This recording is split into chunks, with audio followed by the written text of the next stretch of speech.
Okay, chapter 9, Monsters Before Bed. Alexander watched his classmates head off in different directions. The hoodie girl was nowhere to be seen. Could she have slipped me that note? He wondered. On his walk home, Alexander saw one balloon goon, an orange cactus. A group of older kids walked right past it. The balloon danced around, but they didn't seem to notice. Was I really attacked by balloons this morning? Thought Alexander. Maybe the monsters in that weird notebook are getting to me.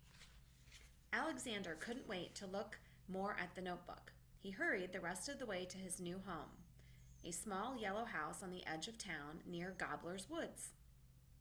I'm home, called Alexander. He kicked off his mismatched shoes. His dad was unpacking dishes. How'd it go? He said. Okay, Alexander said. Alexander ate dinner and got ready for bed. It felt good to wash up and change into clean pajamas. He climbed onto his air mattress and, at last, brought out the notebook. What could SSMP stand for, he wondered. And these monsters? Are they just some kids' doodles, or could they mean something? He read another entry.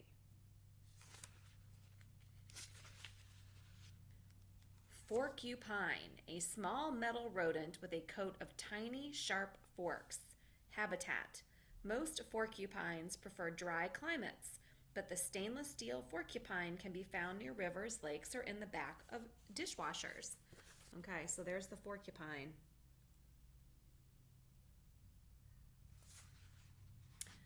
Clang, magnets will not work on porcupines. Diet, mostly pickles and olives. They'll eat steak, but only if it's cut up into small bites. Behavior, the porcupine stays sharp by rubbing against a brick wall. Warning, never pet a porcupine. Instead, lure it to a plate of spaghetti. Porcupines love rolling around in noodles. This will give you time to sneak away. The porcupine is a distant cousin to the sporcupine, but the sporcupine's scoop attack is no match for the porcupine's jab. Okay, kiddo, lights out. Alexander's dad peeked in the door. Big day tomorrow. I can't wait to see who comes to your party. Me neither, said Alexander. He faked a yawn and let his blanket fall onto his backpack, still full of invitations. So there's his dad coming into his room. And then we're going to go on to chapter 10. Happy birthday. But I think happy's been crossed out. Uh-oh. Erg! Alexander woke up with a sore back. His air mattress was flat, like the dodgeball, he thought. And the tires. Alexander's dad was outside singing at the top of his lungs. Alexander looked out the window. His jaw dropped. Happy birthday to you. Imagine waking up to that outside your bedroom window. His front yard was full of balloon goons, every size, every color, all of them grinning up at Alexander. His dad was in the middle of the group singing like a rock star. I have to show you this picture before I finish. Alexander waved his arms. Dad, no! Get out of there, he cried. His dad looked around confused. What?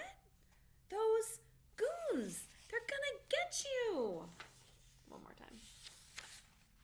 His dad laughed. Oh, Al, there's nothing to be afraid of.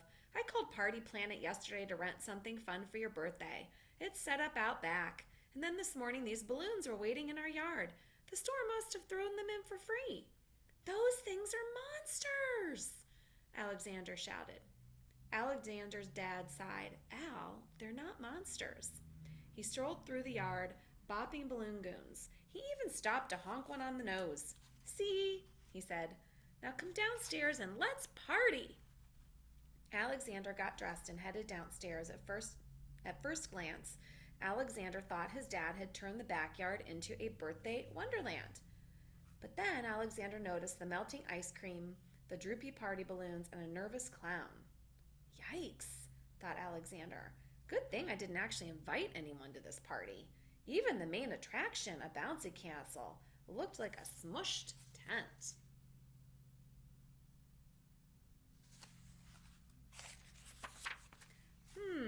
Said Alexander's dad. That castle was fully inflated a minute ago. Maybe it's got a leak. I'll check it out. You go on and say hello to your friend. Friend? Thought Alexander. He turned to see a square-headed kid carefully making his way through the front yard. The one person to show up to his party, Rip Bonkowski. Alexander frowned and walked toward Rip. All right, that's the end of chapter 10.